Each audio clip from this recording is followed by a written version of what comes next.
അപ്പോൾ ഈ വിഷസ്വരൂപമായിട്ടുള്ള മന്ത്രചൈതന്യങ്ങൾ നമ്മുടെ ഉള്ളിലേക്ക് ചെന്ന് കഴിഞ്ഞിട്ടുണ്ടെങ്കിൽ അത്തരത്തിലെ മന്ത്രങ്ങളെ നമ്മളുടെ ശരീരത്തിൽ എഫക്റ്റ് ചെയ്യാൻ നിർവിശീകരിക്കാൻ വേണ്ടിയിട്ടുള്ള മന്ത്രസ്വരൂപങ്ങൾ വേറെയുണ്ട്.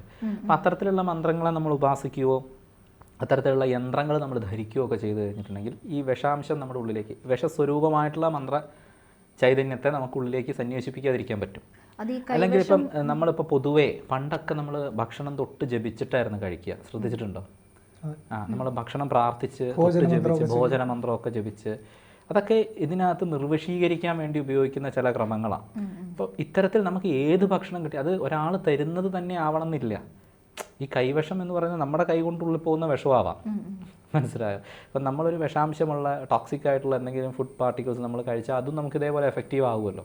അപ്പോൾ അതിനകത്ത് ചില ആൾക്കാർ പെർട്ടിക്കുലർലി നമുക്ക് ചില കാര്യങ്ങൾ നടക്കണം എന്നുള്ള ഒരു പ്രത്യേക ഉദ്ദേശത്തോടു കൂടി നമ്മൾ എന്താ പറയുക അങ്ങനത്തെ ഒരു ഇൻറ്റൻഷൻ വെച്ചിട്ട് നമ്മൾ ജപിച്ചു കൊടുക്കുക, അങ്ങനെയൊക്കെ ചെയ്യുന്നതുണ്ട്.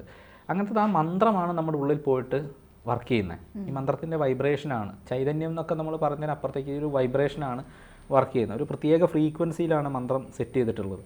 അപ്പോൾ അത് ജപിക്കുമ്പോൾ അതിനകത്തുള്ള ചേഞ്ചസ് ഉണ്ടാക്കുന്നു. അത് ആ ദ്രവ്യം ഉള്ളിൽ ചെല്ലുമ്പോൾ അതാണ് നമ്മുടെ ഉള്ളിൽ വർക്കൗട്ട് ആകുന്നത്.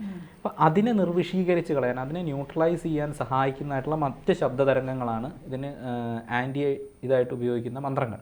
അത്തരത്തിലുള്ള മന്ത്രത്തിൽ വരുന്നതാണ് നമ്മൾ ഈ ഗരുഡ മന്ത്രം, പിന്നെ നകുലി മന്ത്രം എന്നൊക്കെ പറഞ്ഞിട്ട് ശാക്തവിധാനത്തിലൊരു മന്ത്രമുണ്ട്, പിന്നെ നീലകണ്ഠദ്രക്ഷരി, ഈ അങ്ങനെ തുടങ്ങിയിട്ട് ഒരുപാട് മന്ത്രവിധാനങ്ങളുണ്ട്. ഇത്തരത്തിലുള്ള മന്ത്രങ്ങളെല്ലാം ഉപയോഗിച്ചിട്ട് നമ്മളതിനെ നിർവിശീകരിക്കുക, അല്ലെങ്കിൽ ഇത്തരത്തിലുള്ള യന്ത്രങ്ങളെ നമ്മൾ ധരിച്ച് നമ്മളെ പ്രൊട്ടക്റ്റ് ചെയ്യുകയൊക്കെ ചെയ്ത് കഴിഞ്ഞ് ഇപ്പം നമ്മൾ ഇത്തരത്തിലുള്ള വിധാനങ്ങൾ പഠിച്ച് ഇപ്പം നമുക്കൊരു ഭക്ഷണം കിട്ടുകയാണെങ്കിൽ നമ്മളത് തൊട്ട് ജപിച്ച് പ്രാർത്ഥിച്ച് കഴിക്കുകയാണെന്നുണ്ടെങ്കിൽ ഈ വിഷയം നമുക്ക് വരില്ല, അങ്ങനെ നമുക്ക് ബ്ലോക്ക് ചെയ്യാൻ പറ്റും.